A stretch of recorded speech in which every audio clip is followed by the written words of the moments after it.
सुषमा स्वराज के इंतकाल से अपोजिशन पार्टी के लीडर भी गमजदा हैं। आरजेडी लीडर और बिहार के साबिक वजीर खजाना अब्दुल बारी सिद्दीकी ने सुषमा स्वराज के इंतकाल पर रंजो गम का इजहार किया। उन्होंने सुषमा स्वराज से जुड़ी यादों को शेयर भी किया। सुषमा स्वराज का गुजर जाना मतलब राजनीति में अच्छा आदर्श पेश करने के लिए उठ जाना बड़ा तकलीफ है। सुषमा स्वराज जी का बिहार से भी बहुत लगाव था। सुषमा स्वराज जी जब जॉर्ज फर्नांडिस साहब 1977 में जेल में बंद थे और उस वक्त मुझको लगता है 3 रोज या 5 रोज तक जो है वो जगह जगह घूमी थी सुषमा स्वराज और उस वक्त एक तरह से युवा ही थी और फिर युवा जनता से भी उनका सरोकार था। वो तो 1980 के बाद भारतीय जनता पार्टी में गई और मतलब जो राजनीति का मूल मकसद होता है कि वैचारिक मत भिन्नता के बावजूद मतलब अपनापन नहीं खोना, समझा कि नहीं, वो अगर कोई सीखे तो आज के दौर में जो है वो सुषमा स्वराज में था। सुषमा स्वराज 2 बार विदिशा से लोकसभा रुकने पार्लियामेंट रही हैं। सुषमा स्वराज जब भी मध्य प्रदेश आती थी तो वो भोपाल के उस बंगले में रुकती थी जिसके साथ कई यादें जुड़ी हैं। मध्य प्रदेश से गहरा नाता था। वो यहाँ से राज्यसभा सदस्य भी रहीं और 2 बार विदिशा लोकसभा क्षेत्र से सांसद भी रहीं।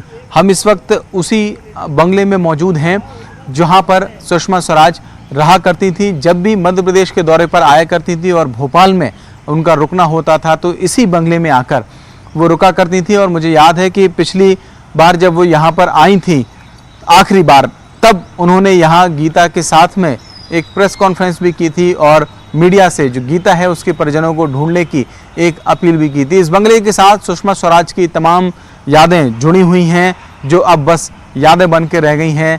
हालांकि इस बंगले को लेकर कई तरीके के मिथक भी जुड़े हुए हैं। जब ये बात सामने आई कि सुषमा स्वराज अब चुनाव नहीं लड़ेंगी तो फिर ये बंगला आखिरकार किसको अलॉट किया जाएगा, इस बात को लेकर अटकलें चल रही थी। इस बंगले को पूर्व मुख्यमंत्री शिवराज सिंह चौहान को भी अलॉट किया गया, बाद में वित्त मंत्री मध्य प्रदेश के तरुण भनोट को भी अलॉट किया गया, लेकिन वो भी यहाँ पर रहने को तैयार नहीं हुए।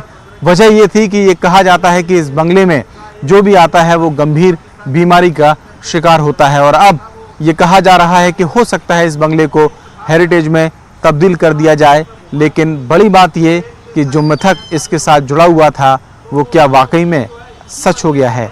कैमरामैन खिलान के साथ शरद श्रीवास्तव, न्यूज़ 18 भोपाल। सुषमा स्वराज के इंतकाल पर मरकजी वजीर हर्षवर्धन ने रंजोगम का इजहार किया। उन्होंने कहा कि सोचा नहीं था कि इस तरह अचानक वो हम सब को छोड़कर चली जाएंगी। उन्होंने 3 दहाइयों तक बड़ी बहन की तरह हमारी रहनुमाई की। हम लोग मिले थे और एकदम स्वस्थ थी। सोचा नहीं था कि इस तरह से छोड़ के चली जाएंगी। हमें तो कम से कम 3 दशक से बड़ी बहन की तरह उन्होंने स्नेह दिया, आशीर्वाद दिया, मार्गदर्शन दिया। और सुषमा स्वराज के इंतकाल पर साबिक लोकसभा स्पीकर सुमित्रा महाजन ने रंजोगम का इजहार किया। उन्होंने कहा कि सुषमा मेरी अच्छी दोस्त थीं और मैंने उनसे सियासत में बहुत कुछ सीखा है। जो पूरे जीवन में मैं कहती हूँ कि हम दोनों की दोस्ती तो बहुत ही थी। मेरे से उम्र में छोटी थी लेकिन करतूतों में बहुत बड़ी थी सुषमा जी और मेरी अच्छी मित्र तो थी ही। जब मिलते थे तो जैसे सामान्य महिला जैसी भी हमारी बातें घरेलू बातें होती थी, राजनीति की बातें होती थी और राजनीति में मैंने देखा, उनसे सीखा भी बहुत। और अब आइए आपको दिखाते हैं सुषमा स्वराज की वो तकरीर जिसमें उन्होंने पाकिस्तान की नापाक करतूतों का कच्चा चिट्ठा सबके सामने खोलकर रख दिया था। 20वीं शताब्दी की समाप्ति के बाद ये उम्मीद की जा रही थी कि 21वीं सदी में शांति और समृद्धि का युग प्रारंभ होगा, किंतु 9/11 की न्यूयॉर्क की घटना और 26/11 की मुंबई की घटना ने इन उम्मीदों पर पानी फेर दिया। आज आतंकवाद का राक्षस कहीं धीमी गति से तो कहीं तेज गति से विश्व के हर देश तक जा पहुंचा है। भारत तो कई दशकों से इसका दंश भोग रहा है और हमारा दुर्भाग्य है कि हमारे यहाँ आतंकवाद की चुनौती कहीं दूर देश से नहीं बल्कि सीमा पार अपने पड़ोसी देश से ही आई है। और वो देश केवल आतंकवाद फैलाने में ही माहिर नहीं है बल्कि अपने किए हुए को नकारने में भी उसने महारत हासिल कर ली है। इसकी सबसे बड़ी मिसाल है ओसामा बिन लादेन का पाकिस्तान में पाया जाना। अमेरिका के इतिहास में 11 सितंबर 2001 की घटना सबसे बड़ी आतंकवादी घटना के रूप में देखी जाती है। इसीलिए उस घटना के मास्टरमाइंड ओसामा बिन लादेन को अमेरिका अपना सबसे बड़ा दुश्मन मानता था और पूरी दुनिया में उसे खोज रहा था। लेकिन उसे नहीं मालूम था कि खुद को अमेरिका का बहुत बड़ा दोस्त बताने वाले देश पाकिस्तान ने ही अपने यहाँ पनाह देकर उसे छिपा के रखा हुआ था। ये तो अमेरिका के खुफिया तंत्र की सफलता है अध्यक्ष जी कि उन्होंने ओसामा को वहां खोज निकाला, और ये अमेरिका की सैन्य शक्ति की उपलब्धि है कि उन्होंने उन्हें वहीं मार गिराया। लेकिन पाकिस्तान की हिमाकत देखिए, सारा सच सामने आ जाने के बाद भी न चेहरे पे झेप न माथे पे शिकन, जैसे कोई गुनाह उन्होंने किया ही ना हो। और यह सिलसिला अभी भी जारी है, लगातार जारी है। 9/11 का मास्टरमाइंड तो मारा गया, किंतु 26/11 का मास्टरमाइंड हाफिज सईद आज भी खुला घूम रहा है, रैलियां करता है, चुनाव लड़वाता है, सरेआम भारत को धमकियां देता है। लेकिन एक बात संतोष की है कि दुनिया के देशों ने अब पाकिस्तान का सही चेहरा पहचान लिया है और इसीलिए FATF ने टेरर फंडिंग के लिए, आतंकवादियों को आर्थिक सहायता देने के लिए पाकिस्तान को निगरानी सूची में रख दिया है। अध्यक्ष जी, हम पर एक आरोप लगाया जाता है कि हम पाकिस्तान के साथ बातचीत करने के लिए तैयार नहीं होते। ये पूरी तरह असत्य है। हमारा तो मानना है कि दुनिया के जटिल से जटिल मुद्दे केवल बातचीत से ही सुलझाए जा सकते हैं और सुलझाए जाने चाहिए। इसीलिए पाकिस्तान के साथ अनेक बार वार्ता शुरू की गई है। वार्ताओं के अनेक दौर भी चले हैं, लेकिन हर बार उनकी हरकतों के कारण ही वार्ता रुकी है। भारत में अनेक राजनीतिक दलों की सरकार केंद्र में बनी है।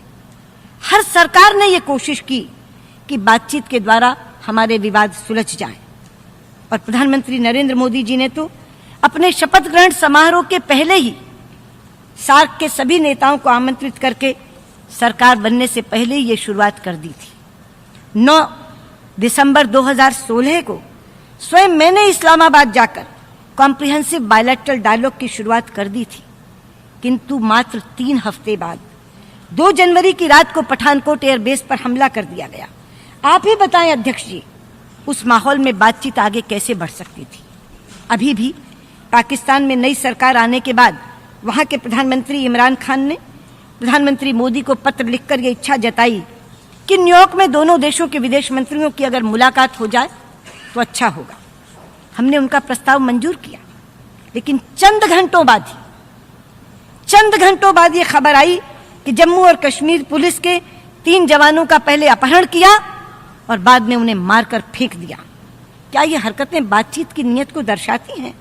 और क्या ऐसे वातावरण में मुलाकात हो सकती है? और क्या मुलाकात होनी चाहिए? आए दिन पाकिस्तान हम पर मानवाधिकार के उल्लंघन का आरोप लगाता है। अध्यक्ष जी, मानवाधिकारों का सबसे बड़ा उल्लंघन तो आतंकवादी करते हैं, जो निर्दोष लोगों को मारते हैं, बेगुनाह लोगों को मौत के घाट उतारते हैं। लेकिन पाकिस्तान किनकी पैरवी करता है? वो पैरवी करता है मारने वालों की, और जो मारे जाते हैं उन पर चुप्पी साध लेता है। भारत के खिलाफ दुष्प्रचार करना, गलत तस्वीरें दिखाकर मानवाधिकार के उल्लंघन का निराधार आरोप लगाना पाकिस्तान की आदत बन गई है। ये घटना अध्यक्ष जी इसी सभागार में घटी थी, और पुरानी नहीं, पिछले वर्ष घटी थी, जब पाकिस्तान की प्रतिनिधि ने राइट टू रिप्लाई का उपयोग करते हुए अपने उत्तर में एक दूसरे देश की तस्वीर दिखाकर भारत पर मानवाधिकार उल्लंघन की तोहमत लगाई थी। अध्यक्ष महोदया, पिछले 5 वर्षों से लगातार इस मंच से भारत कहता आ रहा है कि केवल एक सूची या दूसरी सूची में आतंकवादियों का नाम रख देने से मसला हल नहीं हो जाएगा।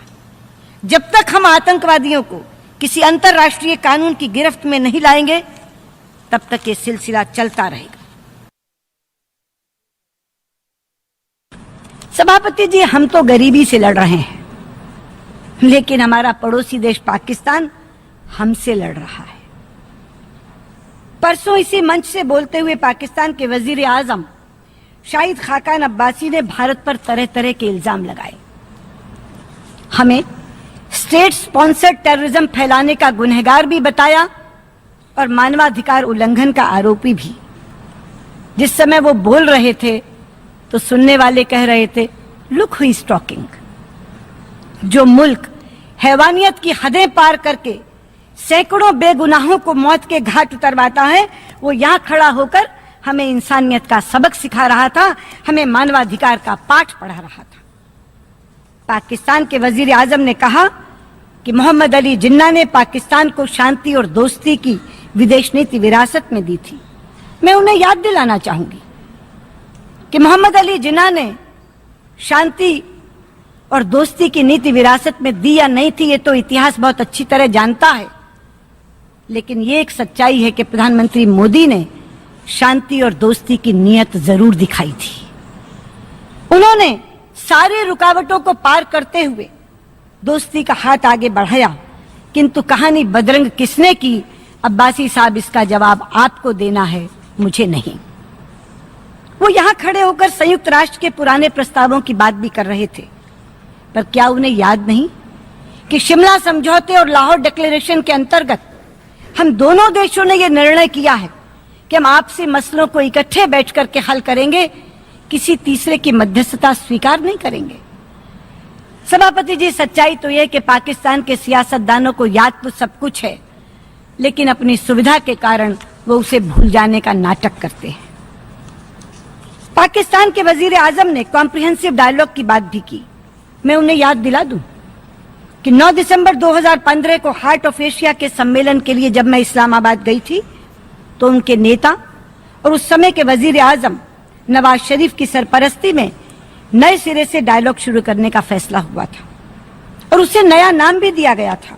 नाम था कॉम्प्रिहेंसिव बायलैटरल डायलॉग। बायलैटरल शब्द सोच समझकर डाला गया था ताकि कोई संदेह, कोई शक शुबा, कोई डाउट रह ही ना जाए और यह निश्चित हो जाए कि बातचीत केवल दोनों देशों के बीच में होनी है, किसी तीसरे की मदद लेकर नहीं।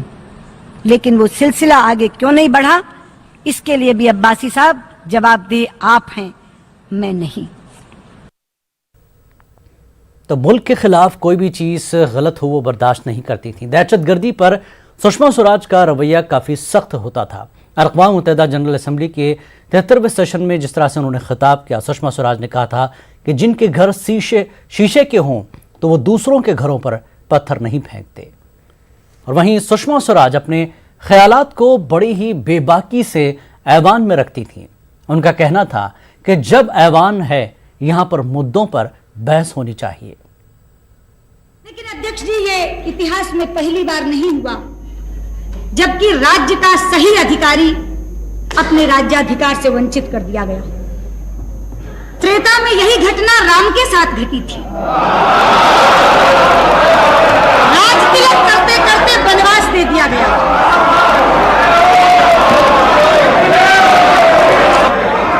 द्वापर में यही घटना धर्मराज युधिष्ठिर के साथ घटी थी, जब धूर्त शकुनी की दुष्ट चालों ने राज्य के अधिकारी को राज्य से बाहर कर दिया था। अध्यक्ष जी, यदि एक मंथरा और एक शकुनी राम और युधिष्ठिर जैसे महापुरुषों को सत्ता से बाहर कर सकते हैं, तो हमारे खिलाफ तो कितनी मंथराएं और कितने शकुनी हम राज्य में बने कैसे रह सकते थे। अध्यक्ष जी, शायद राम राज्य और सुराज्य की नियति ही यही है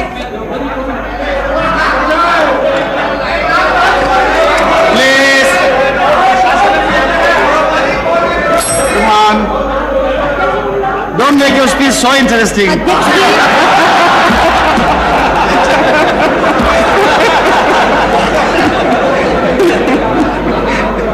अध्यक्ष जी, रामराज्य और सुराज्य की शायद नियति ही ये है कि वो एक बड़े झटके के बाद मिलता है, और इसीलिए मैं पूरे विश्वास से कहना चाहती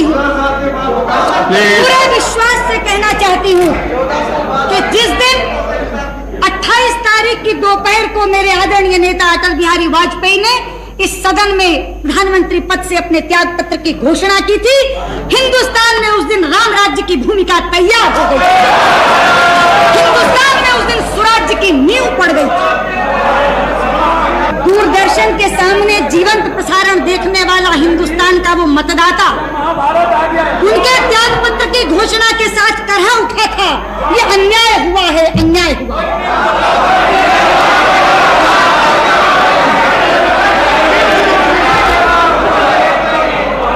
लेकिन अध्यक्ष जी, अन्यायी कभी ये स्वीकार नहीं करता कि वो अन्याय कर रहा है।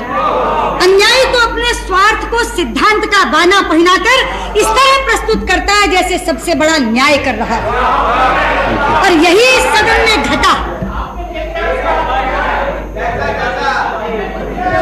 यही इस सदन में घटा।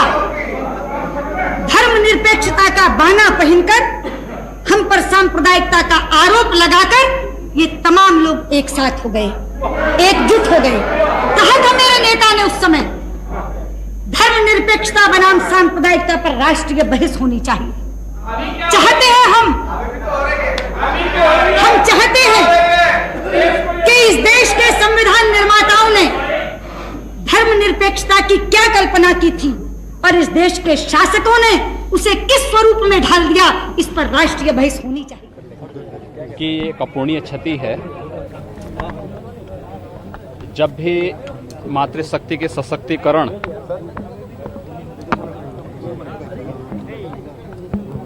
और सुचितापूर्ण राजनीति की बात होगी तो माननीय सुषमा स्वराज जी का स्मरण निरंतर होता रहेगा। उन्होंने करने दीजिए ना, जब दे रहे हैं। जिस भाव के साथ सार्वजनिक जीवन में प्रवेश किया था और लगभग 4 दशक से अधिक समय तक उन्होंने राजनीति में जो मानक स्थापित किए, सार्वजनिक जीवन के जो मानक स्थापित किए, वे अविस्मरणीय हैं, अनुकरणीय हैं। उन्हें एक सांसद के रूप में भी और 1998 में केंद्रीय मंत्री के रूप में और 2014 से 2019 के बीच में केंद्रीय विदेश मंत्री के रूप में उनके कार्य को बहुत नज़दीक से देखने और उनसे बहुत कुछ सीखने का एक अवसर हमें प्राप्त हुआ था। सचमुच सार्वजनिक जीवन में, देश की संसद में केंद्रीय मंत्री के रूप में, एक सांसद के रूप में भारतीय नारी की एक आदर्श प्रतिमूर्ति थी। उनका अकस्मात जाना पूरे देश को स्तब्ध कर दिया है।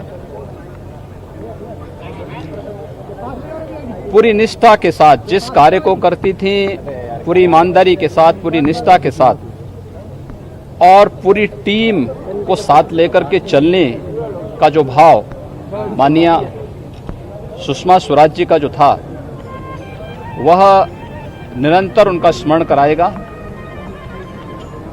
ईश्वर उन्हें सद्गति दें।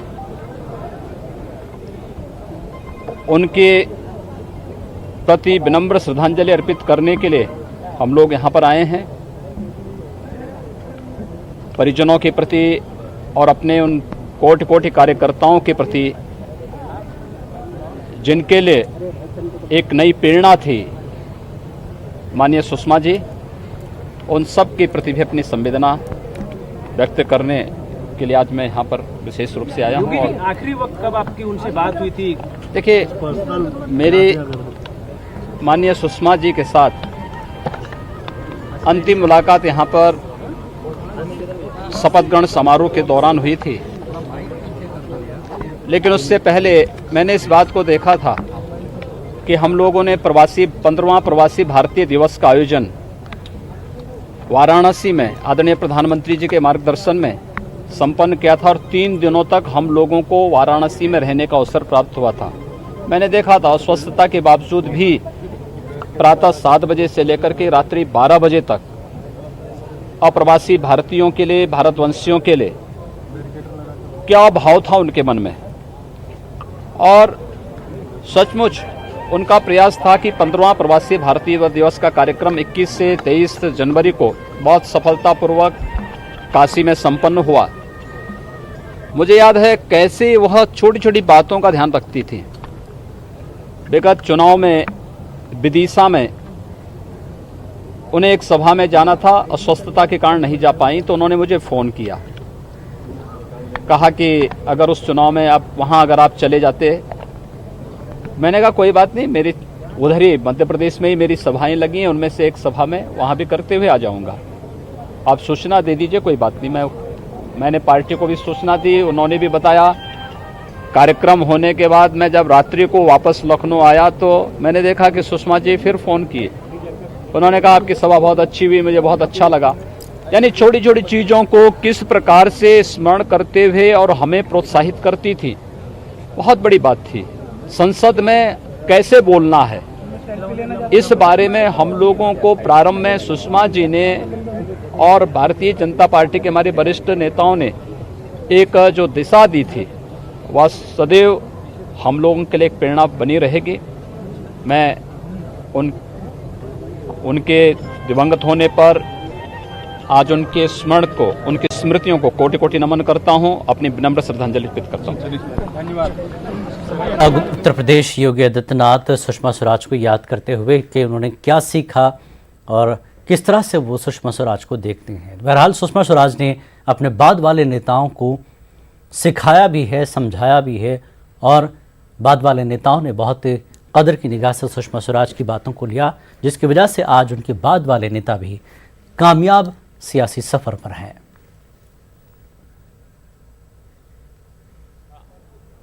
ट्वीट करके बधाई देती हैं और उसके कुछ देर के बाद जब यह संदेश मिलता है कि उनको दिल का दौरा पड़ा है और एम्स में है, और उसके कुछ देर के बाद समाचार मिलता है कि अब वो हम सबको छोड़ करके चली गई हैं, बहुत दुख हुआ है, बहुत पीड़ा हुई है।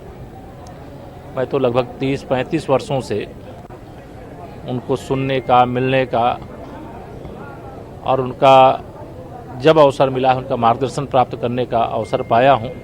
आज बहुत दुखी हूँ, विनम्र श्रद्धांजलि अर्पित करता हूँ। भगवान से प्रार्थना उन्हें अपने चरणों में स्थान दें। हिमाचल सीएम क्या नाम मैं भूल जाता।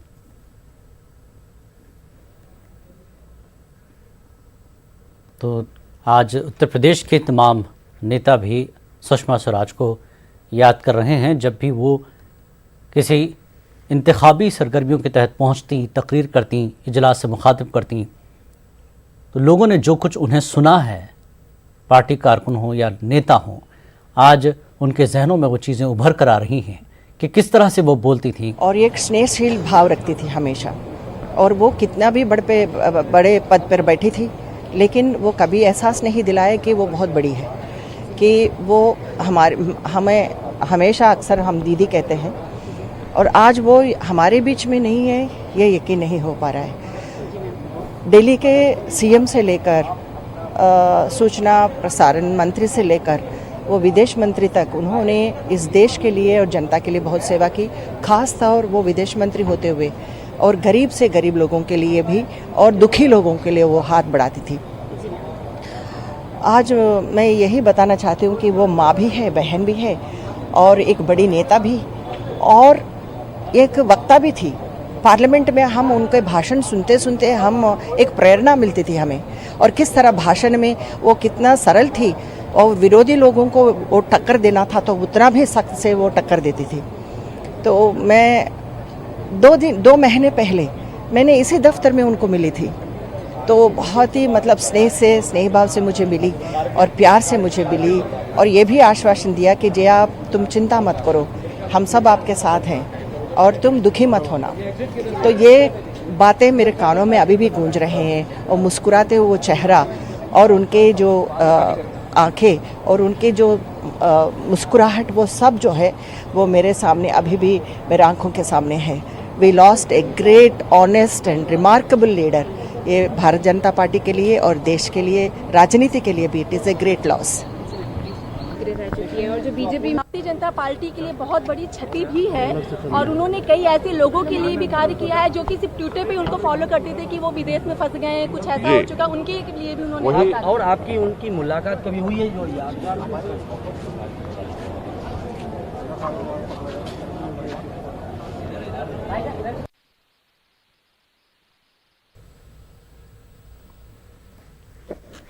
तो दिल्ली के बीजेपी दफ्तर पर सुषमा स्वराज के शव को लाया गया है।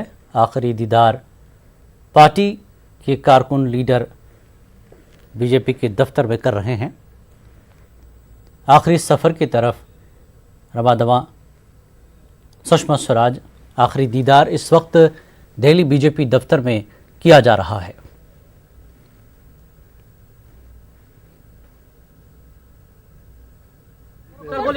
स्वराज जी की जो क्षति है वो पूरी तो हो नहीं सकती है, उनके जाने का शोक, उनके जाने का दुख पूरे देश में है। तो सर इस पर आप क्या कहना चाहेंगे कि वो कैसी प्रवक्ता थी? सब कोई जानता है कि जब वो संसद में बोलती थी तो एक बार लगता था कि कोई महिला बोल रही है और वो पहली विदेश महिला थी। उसके आप बताइए। बहुत बड़ी क्षति सिर्फ पार्टी को नहीं पूरे देश को हुई है और सुषमा जी ने अपनी पहचान और अपना सम्मान जो है वो पार्टी के ही बीच में नहीं, पूरे देश के लोगों के बीच में, चाहे लोकसभा के अंदर बात बोलने की थी, चाहे बाहर जनसभा में बोलने की बात आती थी, विपक्ष के लोग भी उनको बहुत गंभीरता से सुनते थे। जो उनके भाषण देने की शैली, अपनी बात को प्रभावी ढंग से रखने का एक तरीका, चाहे वो यूएनओ के भाषण का जिक्र करें, चाहे लोकसभा के अंदर की बात करें, चाहे हम जनसभा की बात करें, तो बहुत ऐसे नेता जो आज हमारे बीच में जिनका बहुत बड़ा जो है वो सम्मान पूरे देश भर में था, उनकी कमी हमेशा हमको महसूस होती है। सर ये भारतीय जनता पार्टी के लिए बहुत बड़ी क्षति भी है और उन्होंने कई ऐसे लोगों के लिए भी कार्य किया है जो कि सिर्फ ट्विटर पे उनको फॉलो करते थे कि वो विदेश में फंस गए हैं, कुछ ऐसा हो चुका, उनके लिए भी उन्होंने। और आपकी उनकी मुलाकात कभी हुई है जो? तो आज हर वो नेता सुषमा स्वराज को खराज अक़ीदत पेश कर रहा है।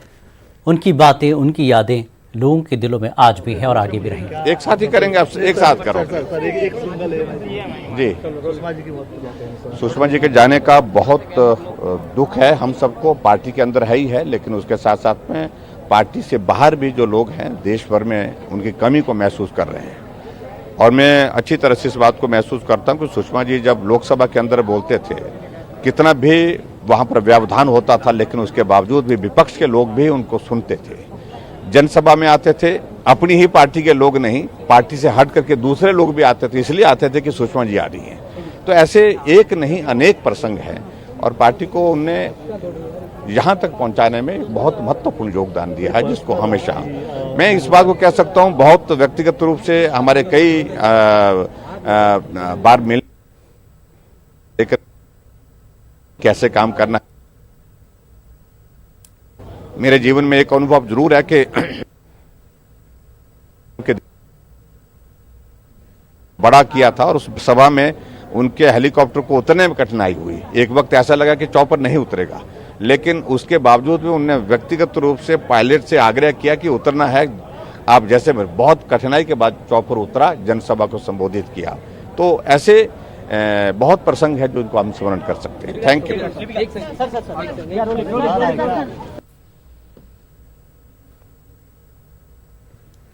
तो इस तरह से लोग सुषमा स्वराज को याद करते हैं, उनके काम को लेकर। बीच में समन्वय कैसा होता है, अगर देखा जाए तो उनके व्यक्तित्व को देखने वाला लगता है। तो ऐसा व्यक्तित्व जब चला जाता है तो अपूरणीय क्षति ही इसको कही जाएगी, वो जल्दी इसको कोई भर नहीं पाएगा। इसलिए मैं तो बहुत आघातित हूँ। सर 370 को लेके बहुत खुश थी, बेहद खुश थी, ट्वीट किया है उन्होंने, कांग्रेचुलेशन दिया है। देखिए ये तो स्वाभाविक है, प्रारंभ से ही 370 हमारे मैनिफेस्टो में था और जिस तरीके से आदरणीय श्री प्रधानमंत्री जी ने, आदरणीय श्री गृहमंत्री जी ने, पूरा सदन ने उसको स्वीकार किया, स्वाभाविक है उनके मन के अंदर अत्यधिक प्रसन्नता का भाव आया और अंत में उन्होंने ट्वीट किया, प्रधानमंत्री को अभिनंदन किया। अत्यधिक प्रसन्नता, अब अत्यधिक प्रसन्नता, संतुष्टि, अब उसके बाद एक ऐसा कार्य का रस हो गया तो बहुत दुखित हैं। मैं परमेश्वर से ही प्रार्थना करता हूँ कि उनके आत्मा को शांति मिले और परिवार भी इस आघात को सहन करने का सामर्थ्य प्राप्त करे। हमारे साथ तो इस तरह से सुषमा स्वराज को पार्टी के तमाम सीनियर और जूनियर लीडर याद कर रहे हैं, उनकी बातों को, उनकी दिए हुए तकरीरों में जो कुछ उन्होंने सीखा, सियासत में जो कुछ सीखा, उसको आज याद करते हुए खराज अक़ीदत पेश कर रहे हैं, दुख का इजहार कर रहे हैं। आगे बढ़ेंगे। एक खबर इस वक्त आ रही है, दफ़ा 370 की मनसूखी के बाद बीजेपी के सीनियर लीडर व साबिक़ नायब वज़ीर आला डॉक्टर निर्मल सिंह ने अपनी सरकारी गाड़ी पर से रियासती परचम निकाल दिया है। न्यूज़ 18 से बात करते हुए डॉक्टर निर्मल सिंह ने कहा कि अब सरकारी गाड़ियों और दीगर मकामात पर सिर्फ तिरंगा ही लहराएगा।